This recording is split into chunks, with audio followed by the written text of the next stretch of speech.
Hey everyone, I'm Nern Queen Alexis, and welcome back to the channel, and welcome to this second part in the series talking about all things Astra Militarum or Imperial Guard. Today we are talking about one of my personal favorite tanks in all of Warhammer, the Chimera, and all of its many variants, because we are talking about the Armored Personnel Carriers, which is pretty much GW puts another gun on the Chimera and calls it a different transport. This is going to be a lot of fun. I'm very excited about this. If you guys don't know, I did have a video on the channel talking about the Chimera with a military historian, and we pretty much concluded that the Chimera is the best vehicle in all of the Warhammer 40k settings. It is an amazing tank, and I absolutely love it. We're going to get into some details, but if you want full details, you should check out that other video. It is Everything Wrong With series, and it was a lot of fun to make. But today we are talking about the armored personnel carriers of Warhammer 40k for the Astra Militarum. And there's going to be a few repeats because a lot of vehicles in Warhammer do have dual typings, like light vehicle is also an armored personnel carrier. APC also being a tank. Yes, that is a thing. If they have a heavy enough gun, they are a tank. Blah, blah, blah. There's weird little descriptions, but we're going to go over what is listed as an armored personnel carrier according to Games Workshop, and that's what we're here to talk about today. So let's jump right into it. Get your las guns ready because it's time for lore. The first up, we have the Chimera. The Chimera is the primary infantry transport vehicle in all of Warhammer 40k. These things are made by the billions. There are hundreds of worlds stretched all across the Imperium, designed specifically to produce this tank.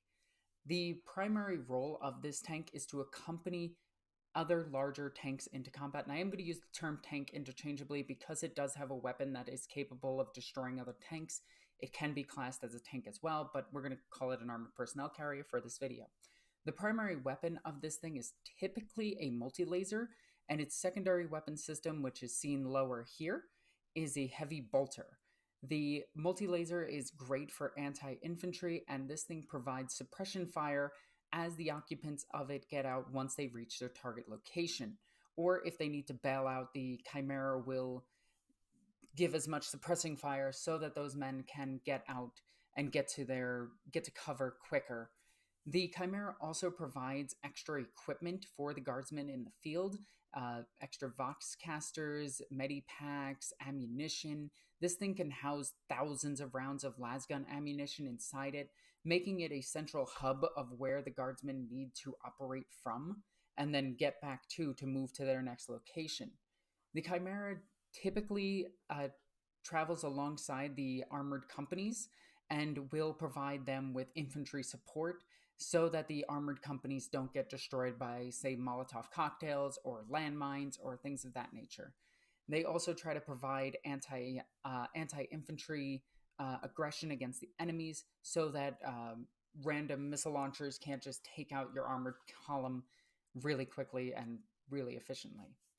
The Chimera is a very fast vehicle as well, and this thing can move 55 kilometers per hour off-road, which is insane. This is an extremely efficient tank. It's environmentally sealed for another thing, so it can operate in void as well as in areas of high toxins, and it can even operate in lands that just are barren of oxygen. The Chimera is an amazing tank, and it has multiple weapon systems on it, including a top-mounted weapon that could either be a heavy stubber or heavy stubber or storm bolter.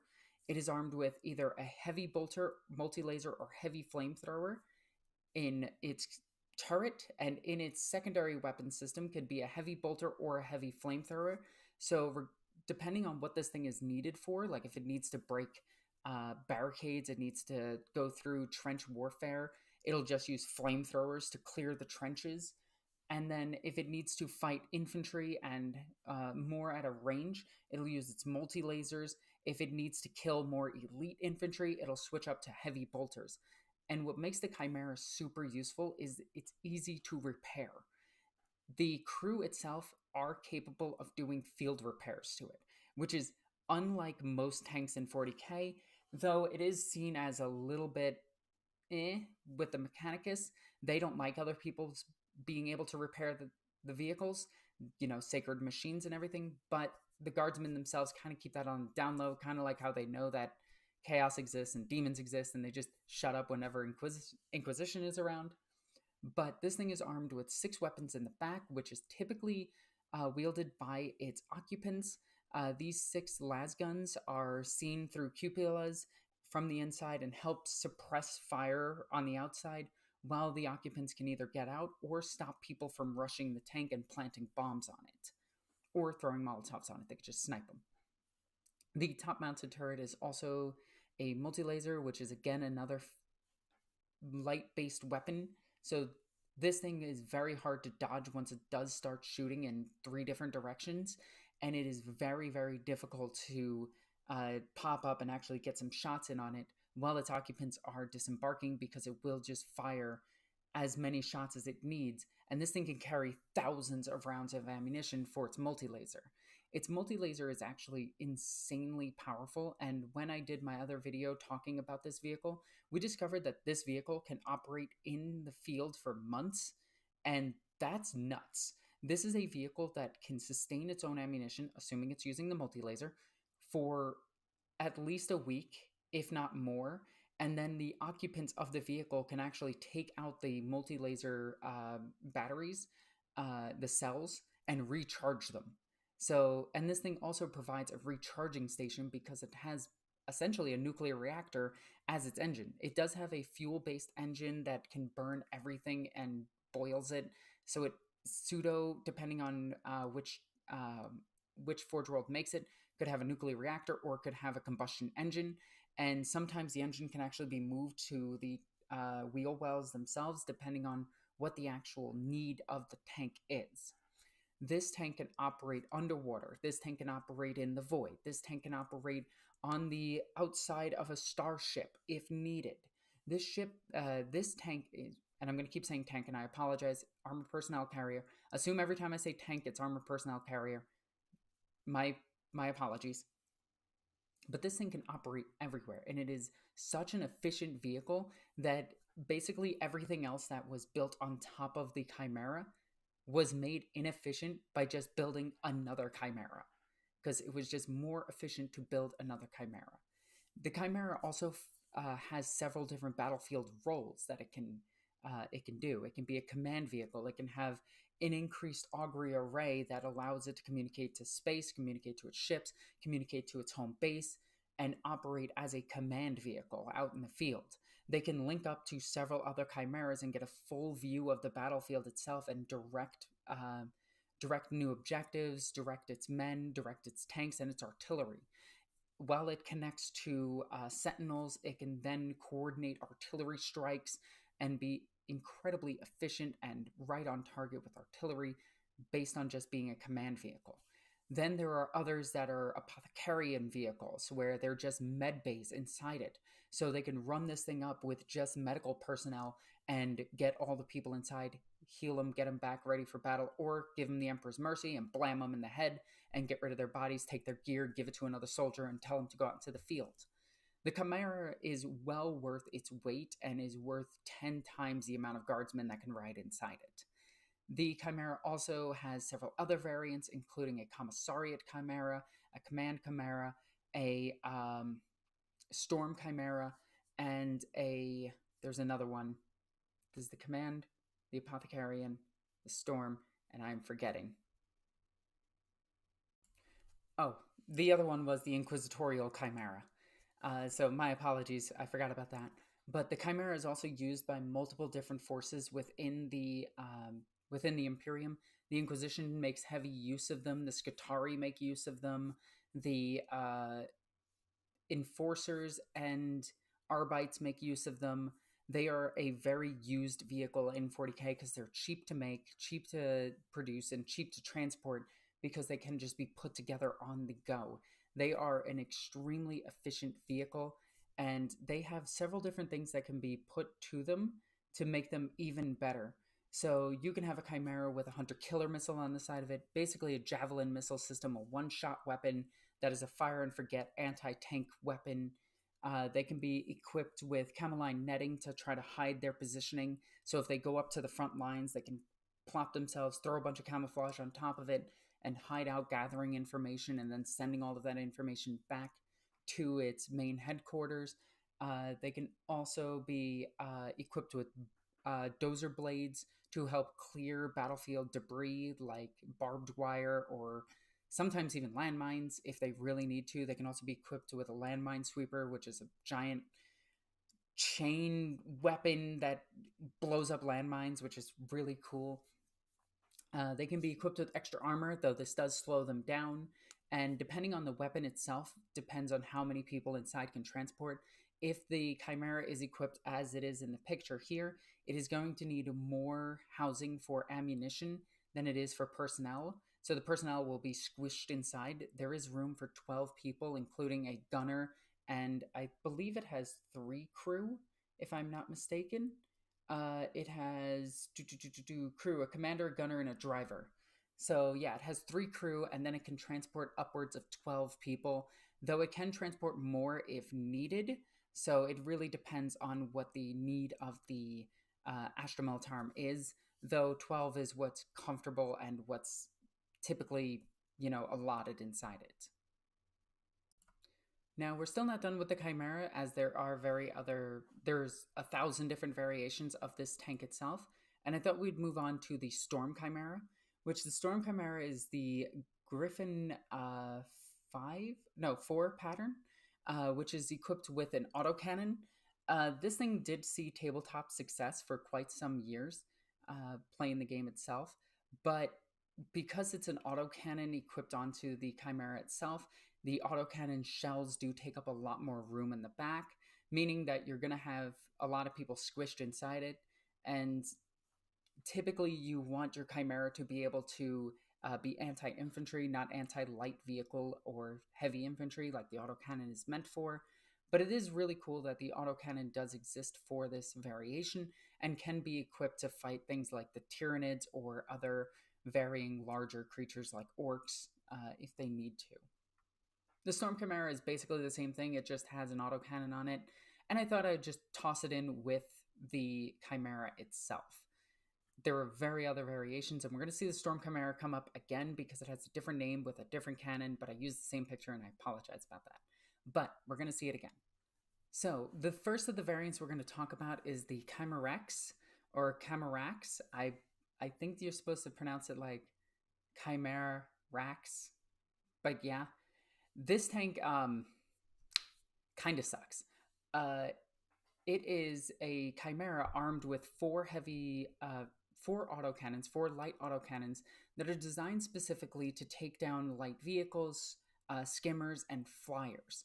But unlike the true anti-aircraft weapons like the Hydra and the Manticore, I think the Manticore can be equipped with anti-air rockets as well.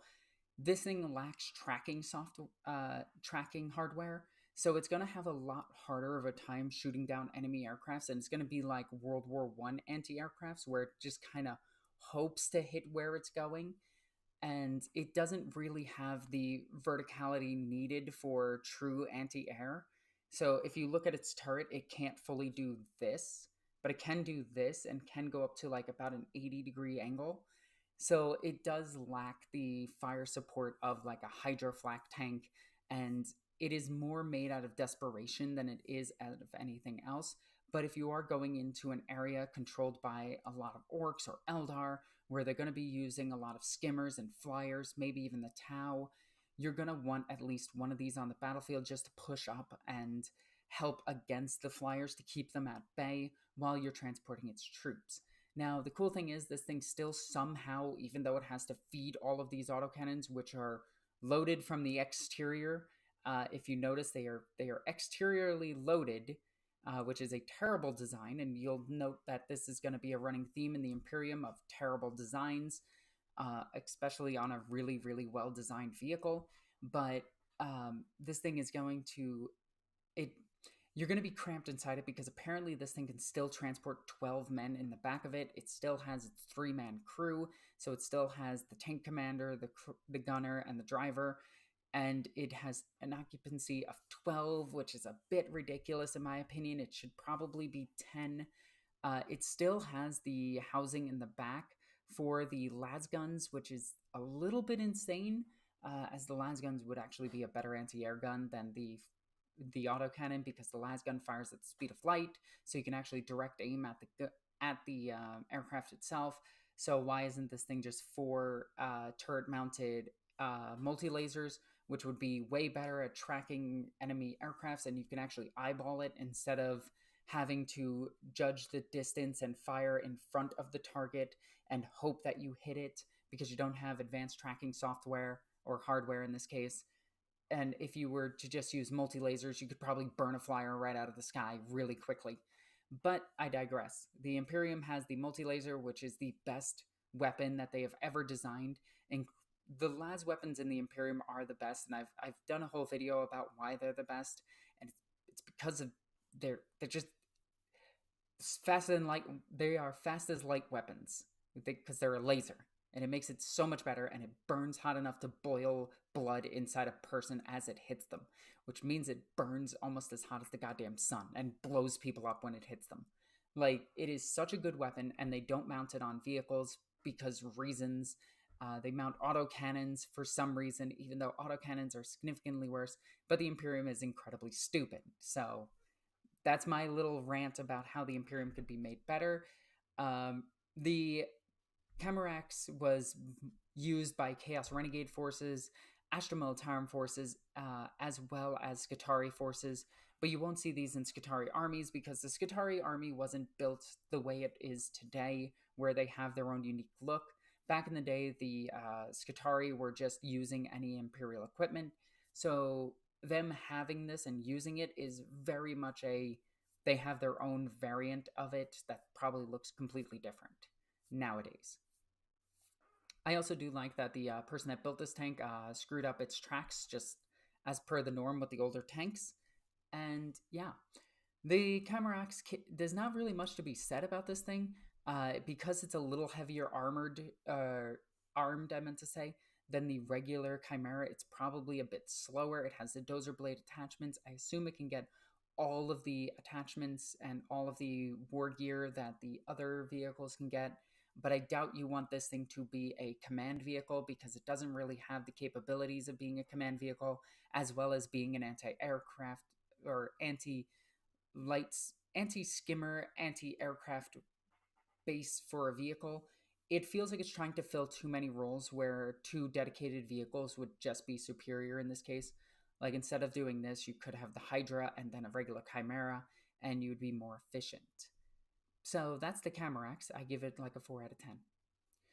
Next up, we have this monstrosity. And you might be asking yourself, Alexis, is that a battle cannon on top of a Chimera?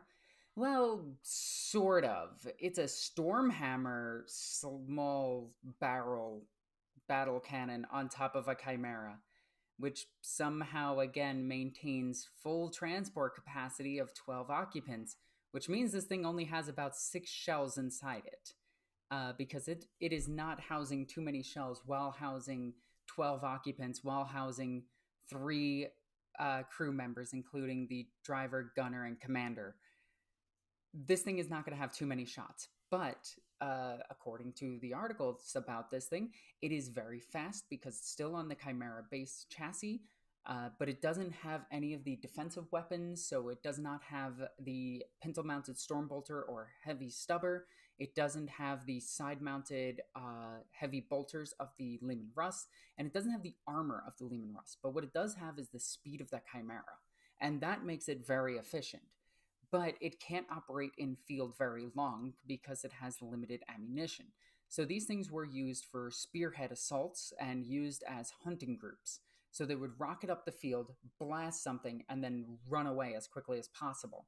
Doing hit and run tactics were probably its most useful trait, but the lack of ammunition means that this thing can't operate too far ahead of the actual command post, because it has to keep doubling back and has to maintain its gas to do so, or its internal combustion engine to do so in some way, shape, or form, whether that be a nuclear reactor or being the actual fuel itself. More chimeras were made with fuel than they were made with nuclear reactors. The Scutari also used this vehicle, but then again, the Scutari used every single vehicle in all of the history of forever, except for some Space Marine vehicles. Those are theirs and theirs alone, and the Sisters of Battle vehicles. But this tank, it's it says it's a 1-to-1 comparison to the Chimera, and I just cannot believe that. This tank looks like it trades all of the good firepower and absolute necessity of the Chimera out for just having a battle cannon, trying to fit another battlefield role that it's just not efficient in. And it looks like this thing would only be operating in the field for maybe a few hours before it has to come back to its home base, resupply, and go back out, meaning that this thing is abandoning its troops that it's trying to support as it gets them out into the battlefield itself. I think if this was a Vanquisher cannon, it would be a little bit better, but then the Vanquisher cannon shell is too big. It can't be a Demolisher cannon, so it has to be a lighter, smaller, snub-nosed battle cannon, and that is going to pick off some heavy infantry and light tanks, maybe even deal some damage to medium tanks. But the second this thing starts getting into a battle with an actual tank, the actual tank's going to fire a las cannon at this thing and just tear it apart and just blow it to pieces. The Chimeradon is, or the Chimdon, however you want to try to pronounce this, because it is Chimera Cut Don. However you want to pronounce this tank, it's a good paint job. It looks really nice. It looks really cool. It fits a battlefield role more suited to Heresy than it does 40k, and I feel like this is an inferior version of the standard Chimera. And again, this is going to be a running theme with the Chimera variants, is that they all just seem inefficient compared to the Chimera itself, where the Chimera just wants to accompany tanks that can go and destroy the target with heavy bolter on the side sponsons to protect itself, the infantry to protect itself, the anti heavy infantry slash tank guns off the Lehman Russes, and the Chimera to put down infantry. It just seems to work a little bit better than trying to have a Chimera be able to do all of those roles all at once. But it is cool that this type of variant exists, and I could see this variant existing in the lore, and I really like that kind of stuff for 40k, where they show different variations of tanks throughout history. And yeah, there's not too much to say about this thing. I think it's a bit inefficient. 4 out of 10. This tank, on the other hand, I really like. This is called the Chimero. The Chimero is a Chimera with a, well, that on top of it. This is a auto-reloading hunter-killer missile array thingy. I don't know how else to put it. It has multiple hunter-killer missiles that can all be reloaded by an autoloader from the interior of the tank, and that's really, really, really important for this vehicle, that it can store its ammunition inside itself and reload from the interior, meaning you don't need to get out and try to load this thing like the autocannons, and it is shooting hunter-killer missiles. As stated before, hunter-killer missiles are a one-shot missile that is a fire-and-forget weapon that locks onto targets and then fires and kills the target itself. It fires up and over and kills stuff. It is not a rocket where it just fires straight. The hunter-killer missile is actually a seeker missile, similar to the Javelin. This thing being able to load from the inside itself while transporting its occupants, while still maintaining having the multi-laser, a heavy, a storm bolter, and having the heavy bolter on the front. And all three of these weapons are interchangeable. You will notice that this tank does not have the lasgun array on the back of it. I do think that that is a mistake, as the other variants of this tank itself do have the lasgun array, so that they can fire out of it. Now, the lasgun array doesn't mean that just the lasgun can fire out of it. It just means that it's typically designed for the lasgun, but you could very easily stick out a long las and snipe people from the inside safety of this tank. And that's all the Chimera variants that have the lasgun array. So there's not much to say about this tank except that it's extremely efficient. The hunter-killer missile itself is actually fairly small, so storing a bunch of them inside the tank would not take up too much occupancy for the people inside. and it's still using the Chimera's speed and capabilities to actually, maneuver and get to spots where it can shoot at rear armor of vehicles. It can shoot into vehicles' vulnerable positions, shoot into the side armor of vehicles, and pop through the side.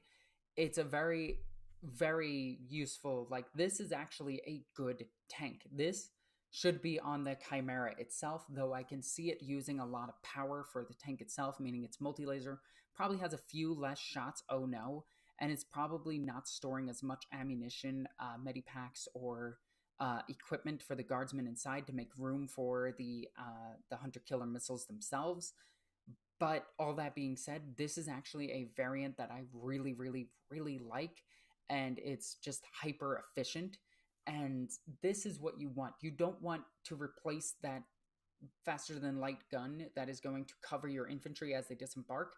You want a system in place that's just going to one shot a tank and just blow it to pieces, and then be able to fire again as quickly as the turret can swivel, which arguably is not that fast, but still it is a tank that can maneuver quickly and fire those missiles rather quickly. And if it can do a 4-shot barrage into a heavier vehicle, it's going to destroy it. So this tank I actually give like a 10 out of 10. This is a great design. Though if it falls into enemy hands, it's going to be very, very efficient against you as well. That's pretty much it for this thing. It is used by the Astra Militarum and the Scutari. Again, all of the tanks from Epic are used by Scutari, as because the Scutari used everything that the Astra Militarum used during the time of Epic before they became their own faction. So the key thing to note is the Scutari are now their own force, where back in the day they were just a force that used everything. So their lore has changed, and this thing isn't really mentioned too much anymore, but it is still cool that it exists. So I like it. Now, imagine to yourself, you are a AdMech dude designing a tank for war, and you want to design the most inefficient designed tank in all of 40k. And you're just like, let's make it super flat, super heavy, and slow. Yes, that's perfect. Let's also give it a cannon that doesn't allow the troops inside to actually be able to maneuver, and make it so that it's carrying less than half the normal amount of people. Oh, it's brilliant. Then you get the NT-20 Armored Personnel Carrier. This tank is equipped with an autocannon of some depiction. I actually think it's just a cannon, so it's not even an autocannon. This thing's not even firing fast. It is flatter than the Lehman Russ, and you can see that the Lehman Russ chassis was used for the side, though the front is more sloped than the standard Lehman Russ and has more sharper angles than the standard Lehman Russ, as well as the turret being flatter. So it is the Lehman Russ, but worse in every single way. It does not have a front-mounted weapon system. It does not have a top-mounted weapon system. So this thing just has no way of actually defending itself, and it is nicknamed the Coffin for a reason. This thing was used during the Sabbat War Crusades and was basically used as desperation. They were throwing these things out there, throwing ideas at the wall, and just producing tank after tank after tank. And the NT-20 was one of them, and is the worst armored personnel carrier in the history of armored personnel carriers used by the Astra Militarum. I actually think a standard issue Cargo 8 would be better than this thing because it's cheaper. These things are terrible, and there's not much to say out of this. It's a 1 out of 10. It has barely any lore. It comes from Inferno number 28, and that's it. That's it. That is its only lore, and it's a tiny little blurb, and it's that blurb right there if you could read it. It is just not a good tank. So, not much to say about this one. I kind of want to just move on. It's garbage. It's a 0 out of 10. So next up we have the Pegasus AAV, Armored, what does it stand for? Armored Assault Vehicle. And I wanted to talk about this one briefly because this one is a fan-submitted vehicle that made it into the Citadel magazine, which it's not really canon. But it is just a cool little tank, and I wanted to talk about it because they did have some lore for it. Most of its lore is bad, and somebody took a old school Rhino, the old Rogue Trader Rhino, which we now know as the Demos pattern Rhino, the Chimera top, and then put two openings on the Rhino itself and made this tank. I really like this thing, and I think the inspiration for this tank became another vehicle. So I just wanted to bring this one up. I'm not going to talk about it too much. There's no real lore for it, and for the most part, it is not considered really canon by as the greater lore is. Which the greater lore is also loosely canon, and then there's hard canon, which is the codexes. So, well, yeah, I just want to bring this thing up because look at how cute it is. It's so cool. Also, the Catachans that haven't really changed at all since ever. But yeah, I just wanted to bring this tank up. I thought it was cute. Moving on, we have a tank that most Imperial Guard players desperately want back on the battlefield, and that is the Salamander Scout Tank. I desperately want this vehicle back. It is such a cool and unique looking variant of the Chimera itself. It is equipped with an autocannon or las cannon and can be equipped with a heavy bolter, heavy flamer, or even a multi-laser right here. Um, I absolutely love this tank because it is a scout tank, and that is something we don't have on the battlefields of today. And by battlefields of today, I mean 40k tabletop battlefields, not actual battlefields. We do have scout tanks. But what makes the salamander so cool is that it's the armored regiment's reconnaissance. Like it makes up the backbone of the reconnaissance company, and this thing will work in conjunction with scout sentinels, with rough riders, whether they be on bike or horses. And its sole operation is to either protect backlines, spy on the enemy, gather information, and never engage in combat. This thing will not win an engagement with an enemy tank, but it makes up for that with being faster than the Sentinel. This thing can move at, I think it was 68 kilometers per hour off road, 100 kilometers an hour on road. That's nuts. This thing is rocketing down the battlefields. Like, for a heavy armored, like, for what it is heavy. For a vehicle of its size, moving that quickly is actually insane, and it'll leave like other remnants to try to fight off or surround the thing that it's fleeing from. So it will coordinate with other units like the Rough Riders to form ambushes to destroy enemy tanks or enemy skimmers that are coming too close to it. It is designed to watch battlefield deployments and everything and test weaknesses, and then sometimes it's used to defend HQs, defend supply lines, and these things are seen as the patrolling vehicles because they're so light and so quickly. They move so quickly. These things will not win an engagement with a tank, but man, are they super useful. And one or two or maybe even three shots from this thing can immobilize a medium to heavy tank if they hit it in the treads. I absolutely love these vehicles, and I want them to come back to the tabletop game itself. The tank itself has several modifications that can be made to it, including Cameline netting, obviously, for scouting purposes, extra armor, which a little bit defeats the purpose as it slows it down, a hunter killer missile for just popping a tank out of nowhere, which would really demoralize morale, improved communications, minesweeper arrays, rough terrain modifications, which I assume is just better suspension, searchlights, and track guards. Again, all of this stuff does sound like it would weigh down this tank a little bit more than it needs to. So I would leave almost all of that off, except for the Cameline netting and the hunter killer missile. And I would just leave this tank in hiding, just spying on enemies, tracking their movements, coordinating Rough Riders with improved communications equipment. But if you want an actual command variant of it, there is one. The Salamander command vehicle is actually kind of crazy.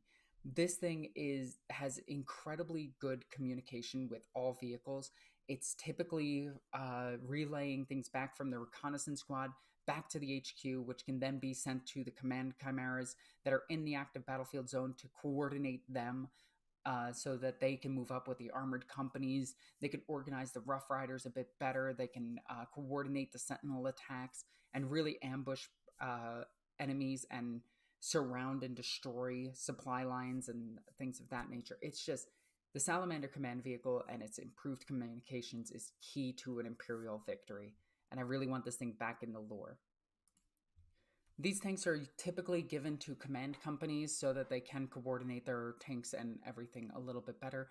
Though the command tank itself, this thing will often be seen with other armored personnel carrier, not armored personnel carriers, with other tank companies, but it typically does not get seen with super heavy tank companies, as those are typically commanded by a super heavy tank commander. But these types of tank commanders can also be commanders for Lehman Russes and heavier tanks, but not super heavies. Although super heavies will rely on them as well if needed. So the Salamander command vehicle and the Salamander great reconnaissance vehicles, again, it's all a part of that, the whole immersion of the actual battlefield itself, where you have the three stages of battle, where you have the recon going up ahead, tracking enemy movements. You have the main force moving through, and that's the chimeras and the heavy tanks and everything, and all the infantry moving up. And then you have the heavy tanks, which is the super heavies, the artillery, and all of the backfield stuff, coordinating with the reconnaissance company to destroy their enemies. And it's really cool to actually have all of these units represented with either miniatures or just in the lore of 40K in general. And I really think that a lot of this stuff needs to make a real big comeback, because I absolutely love the logistics of the war itself. That's where I thrive, is logistics. I love it. So while I can't just keep glazing the Chimera as the best tank in the history of forever of 40K, I do have to talk about one of its major weaknesses. The Chimera does suffer with urban environments. Because it is a wide tracked vehicle, it does suffer with the fact that it can't maneuver too well in cities, in ruins, in places of great rubble where there is narrow streets for it to get through. But the Imperium thought of this and made this thing a truck. Good job! So, what the hell is this thing? Well, this is the Torox. And the Torox is, in my opinion, the ugliest vehicle GW has designed for the Tempesta Scions, or the Astra Militarum in general. It looks so much better with tires that it's not even funny. But it does have tracks. So, let's talk about this vehicle. The Torox itself is a very heavily armored, sort of. It does have this giant opening in the front of it, straight towards its engine. But, I digress. One Molotov would cook that entire engine, but, not important.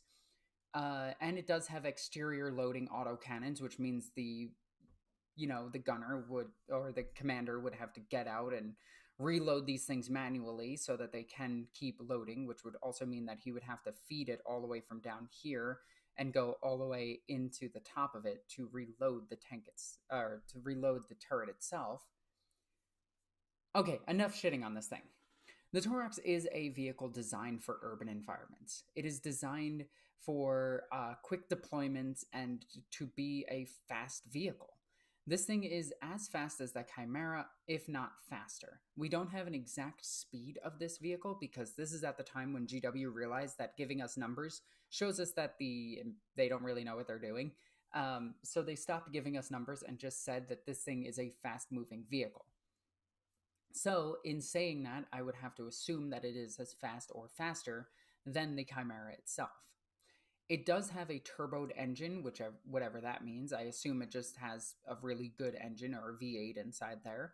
It has quad tracks, which is a bad design because if one track gets blown out, the vehicle struggles to move, but I digress. It has a transport capacity of 12, which is very weird for how small it is. I guess everyone's just kind of bumping shoulders with each other, or just making out in the back. And it can be armed with a storm bolter and is typically armed with twin assault cannon, or twin autocannon up top. But that's not its only weapon. It can get several other weapons and even mounted weapons in different locations on the vehicle itself. It can even load. It can even have a weapon right here that can fire as the person gets out and kill them instantly, which is super good for a design. I'm shitting on this thing, but it's actually really good in the lore. It is actually solid. It's just very silly looking, and it is definitely a 40K vehicle because it's, one, designed poorly, but also good at the same time.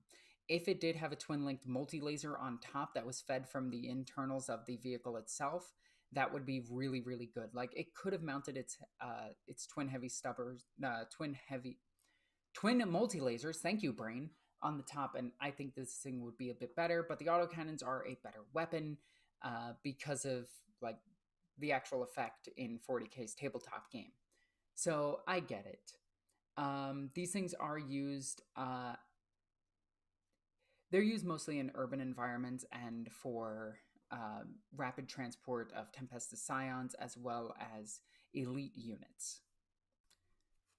The Torox Prime, which is the more elite variant of this thing, designed specifically for the Tempestus Scions or other elite units like the Kasrkins, can be equipped with the Torox Battle Cannon as its main turret up top.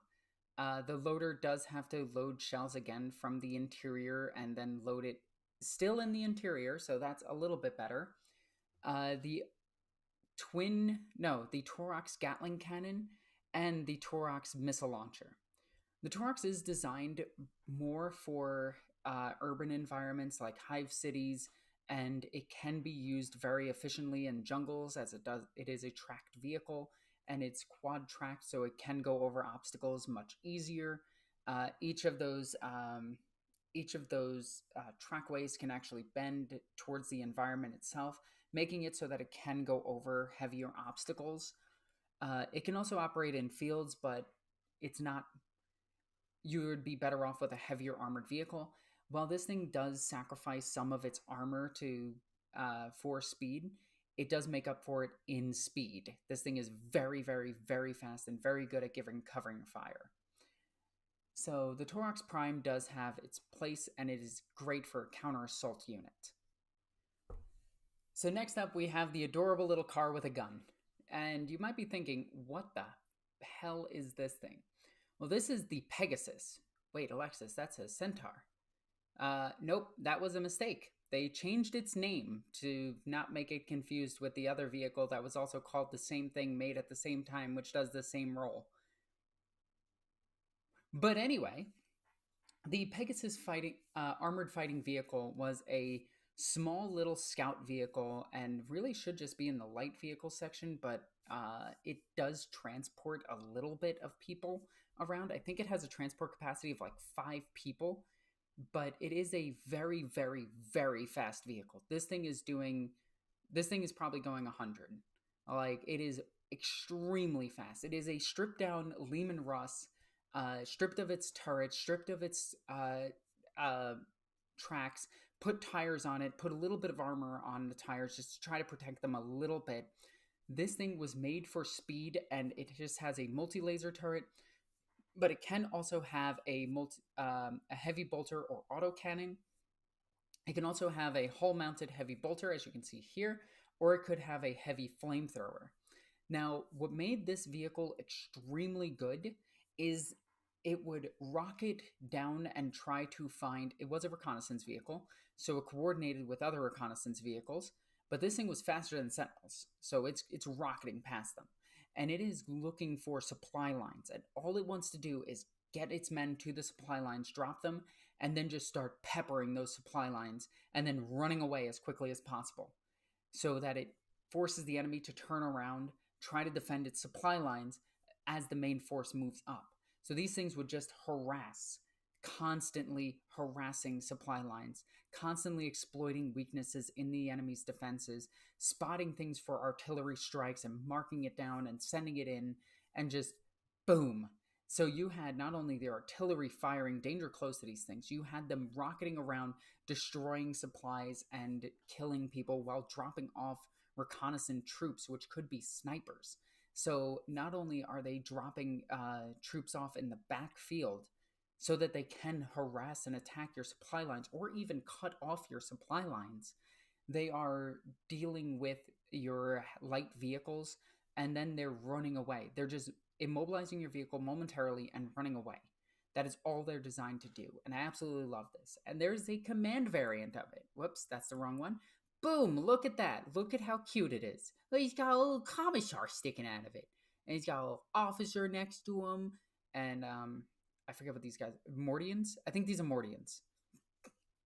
And I absolutely love that it has a command variant of it. Now, unlike the scout variant of the tank itself, the Pegasus command vehicle was meant to get your commander from anywhere on the battlefield to any place on the battlefield extremely fast.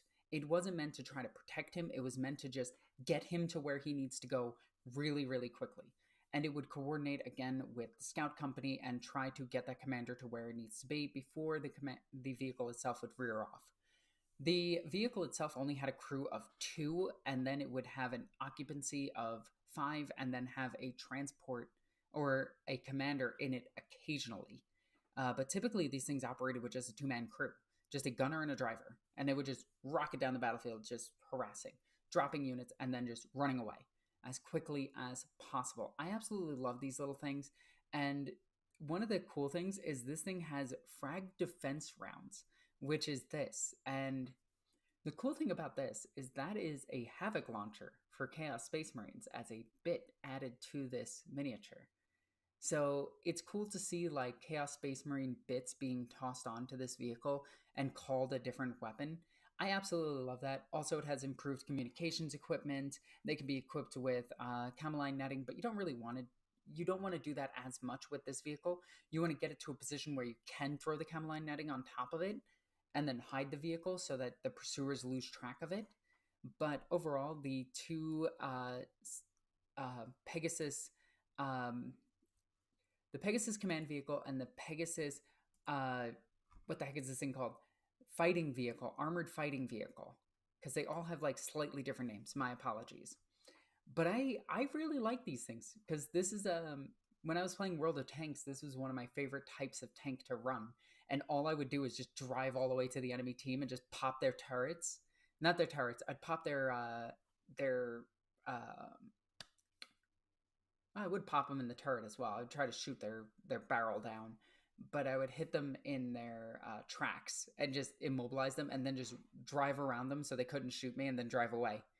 So they would turn their turret, and I would just whee away. I love these things.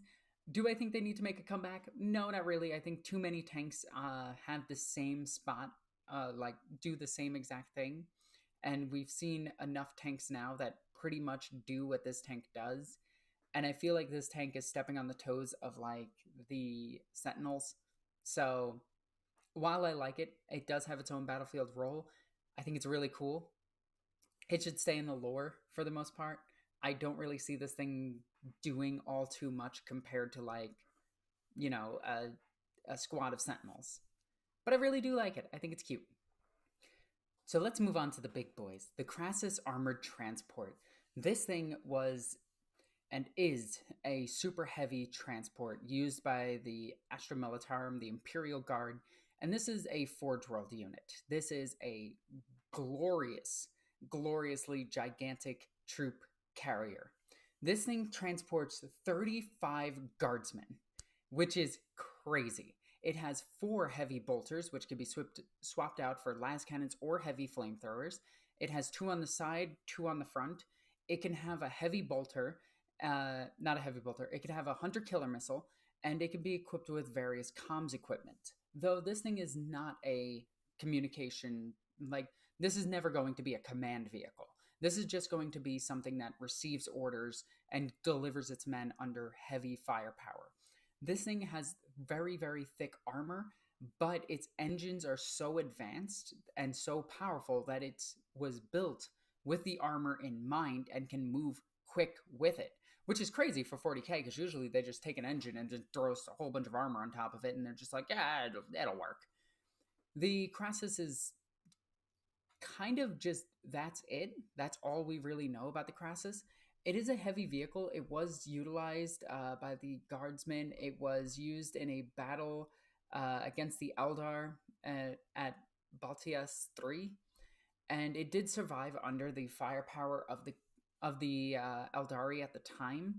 And this thing has really not seen too much tabletop use. The Crassus, unfortunately, there is a much cooler transport that we're going to be talking about that overshadows this thing by a lot. But it is a lighter armored transport for a super heavy transport. That is a very weird sentence to say. The next super heavy transport is lighter than this one, but more famous, and it's because it's used by the Deathcore Krieg. So now we move on to the more famous one. But this one is very, very specialized. Where the Crassus is the overall, in my opinion, better transport and is utilized for more missions than this vehicle here, this vehicle is way more famous because of who it's designed for. The Gorgon Armored Assault Transport, or Gorgon Close Assault Vehicle, is used primarily by the Death Corps of Krieg. It is used primarily by siege regiments, and it is made to cross no man's land, and that's it. Very, very short distances it is meant to cross, and it does it extremely well. Where the Crassus doesn't have too much lore because it's just a heavy armored transport that moves troops back and forth, the Gorgon is more well known because of its affiliation with the Death Corps Krieg and what it does.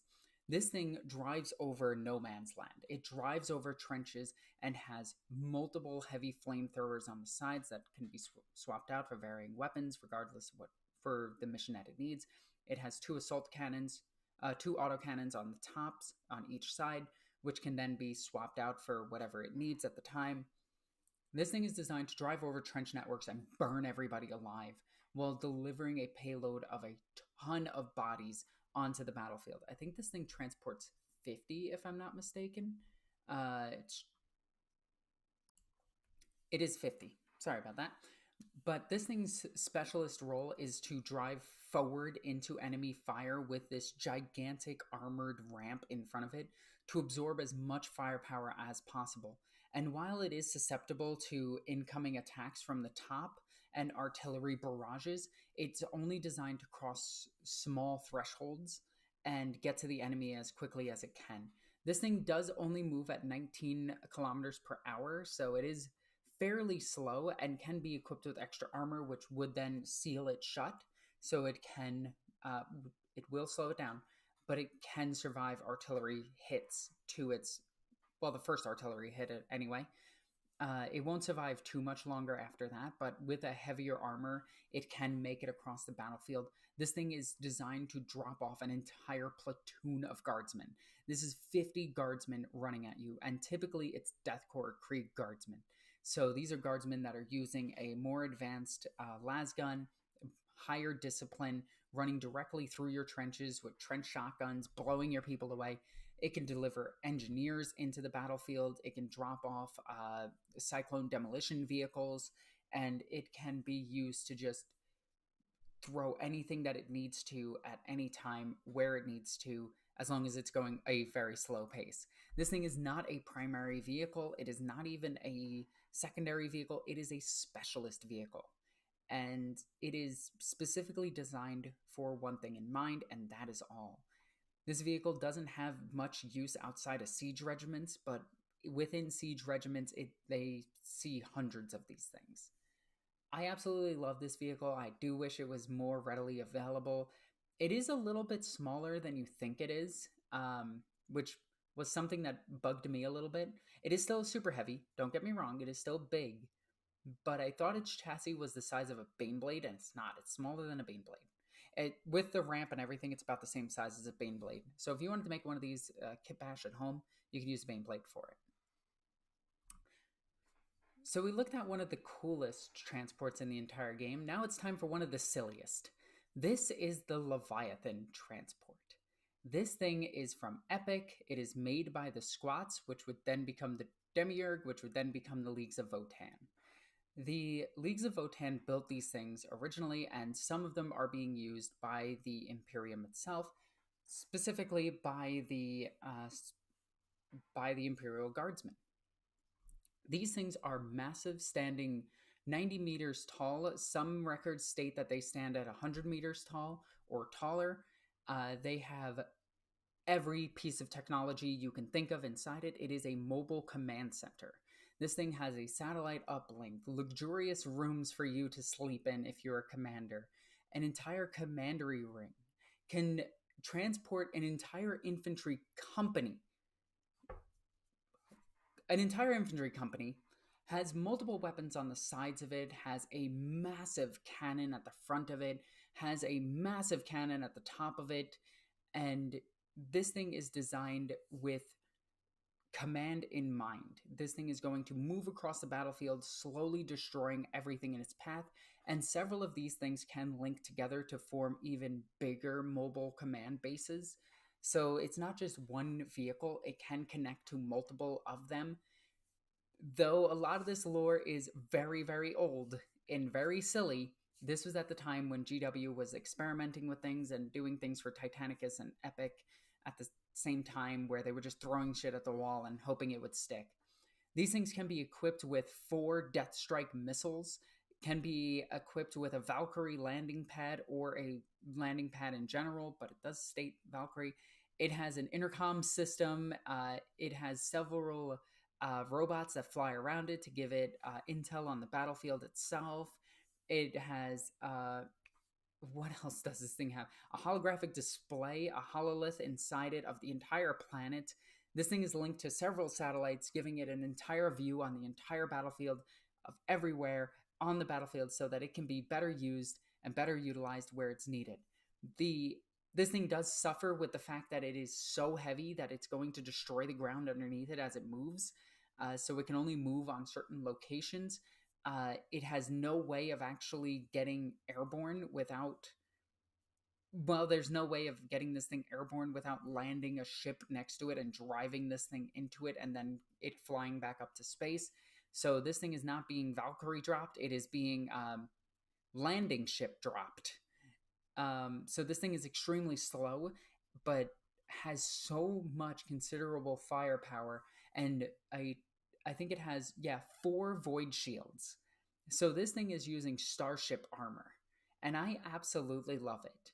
Now there is a more well-known variant of this that sees occasional play in the background of certain animations and everything. You'll catch a glimpse of something similar to this, and we'll talk about that in just a moment. But I really want them to bring this thing back. I want them to bring it back for the Votan as a super heavy in the future. And I want once they move Titanicus out of whatever it's in Heresy right now. Once they move it out of that garbage and move it into the actual 40K where everyone wants it to be, and we get the Votan back on the tabletop, I want them to remake this thing in a scale similar to their Titans in Titanicus. I think that could be a lot of fun and just really cool. I absolutely love this thing. Look at how silly it is. It's gigantic. So, if you thought the Leviathan was ridiculous, wait until you hear about this thing. This thing is the Capital Imperialis, not to be confused with the lowercase Imperialis. This is the capital one. The Capital Imperialis is fucking ridiculous. I don't know how else to describe this thing. I just have to read some of the notes here. This thing is at almost 80 meters long and 50 meters tall. Okay? By the way, that's small. Like, I know GW doesn't know sizes all too well, and they often make mistakes like this, but you're going to hear something in a few minutes that really boggles the mind, because you're going to be like, if it's that big and we know this surface, if we know how tall a Lehman Russ is, how do they fit? Anyway, so this thing is a gigantic transport that can transport a knight, 4 Lehman Russes, or 2 companies of two companies of infantry, of Imperial Guard infantry. This thing is heavily armed with the what is it called? It's either armed with a Doomsday Cannon, a Defense Laser, or the massive Behemoth Cannon. Okay, that's the cannon up top, right there. Okay, all right. See that little cannon up there? That cannon is apparently so big that 4 Lehman Russes can fit in its barrel. Mind you, this thing is only 80 meters long. And each Lehman Russ is about, I think, like 15, 16 meters. No, it's not that big. I gotta do the math on this. Okay, I had to double check. The Lehman Russ is 7 meters long, and 4 of them can fit in its barrel. So that's 28 meters. That cannon is supposed to be half its size, which is just hilarious. Now, keep in mind, this thing was made for Epic Armageddon, and Epic Armageddon was not a serious setting at all. But this thing does constantly make an appearance in novels. Writers love this thing. But I do want to read what the Behemoth Cannon does, because you want some silly 40k lore to power scale things. Because I know the power scaling community loves glazing Warhammer for some reason, even though a 50 cal sniper rifle can kill a Space Marine really easily. Okay, just listen to this really quickly. The concussive force of firing the behemoth cannon can knock nearby troops off of their feet and cause avalanches. With while a single hit can kill thousands of enemy soldiers and vehicles, throwing them hundreds of meters into the air and producing a huge mushroom cloud. The source for this is Warriors of Ultramar. Really? There is no way. I want to double check that. That's what the Lexiconum says, and I don't believe that. I don't believe that. I gotta double check that book. I do not believe that. That sounds so silly. The fact that this thing would be cracking continents with shots is ridiculous. It deletes mountains. It blows away thousands of troops. This thing is absolutely insanity incarnate. It has, what, 6 void shields and solid adamantium plating covering its entire hull. It's ridiculous. This thing is so gargantuanly heavy that it would not be able to move or even be able to be lifted into space. This thing would be on a planet and just sitting there. But this is what ridiculous 40k is. It's ridiculous. So some of the other ridiculous things that this thing can do is, well, it has a command deck with a hololith and all of the other necessities for commanding a battlefield and everything. And that all sounds like super fine and everything. So they can turbocharge their engines and make this thing go incredibly fast for its size. How is this thing moving? It is so heavy. But you know what? Sure, why not? This thing is driving at breakneck speeds for its size with a cannon that destroys entire mountain ranges and kills thousands of enemy tanks. Oh, and can can carry, apparently, in one spot it says it can carry 4 Lehman Russes, and in another spot it says it can carry a company of them. Keep in mind, this thing is only 80 meters long. It's not even 100 meters. It is very, very small.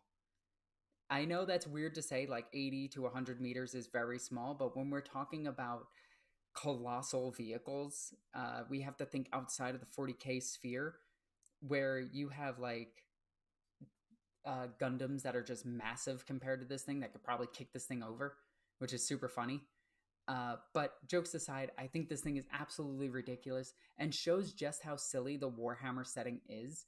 So I hope they keep making this thing. I hope they keep talking about this thing in the background and just make it as ridiculous as possible. Like, keep doing it. It is hilarious, and I love it. Now, I wouldn't be talking about armored transports if I didn't talk about the Centaur. The Centaur is an armored transport. I talked about it a lot in the last video, but it does transport people around on the battlefield, so it does count as this as well as a light vehicle. The Centaur is one of the lightest transport vehicles in the game. That, and I did want to talk about the Cargo 8. The Cargo 8 is also a transport vehicle within Warhammer 40k, so not mentioning it here would be a little bit weird. There's also 2 other vehicles that are mentioned in this article, but they themselves don't have models, and they're referenced in like a single chapter in a book and never actually described, like the YT-9, which is a transport vehicle for the Astra Militarum, and the Tiger Moth Skimmer, which apparently is a skimmer that's mentioned in the first edition, no, Imperial Guard 3rd edition, first codex, page 32. I've never heard of this thing. I've never seen it. I'm going to probably just download that book and try to find it if there's any more information about it.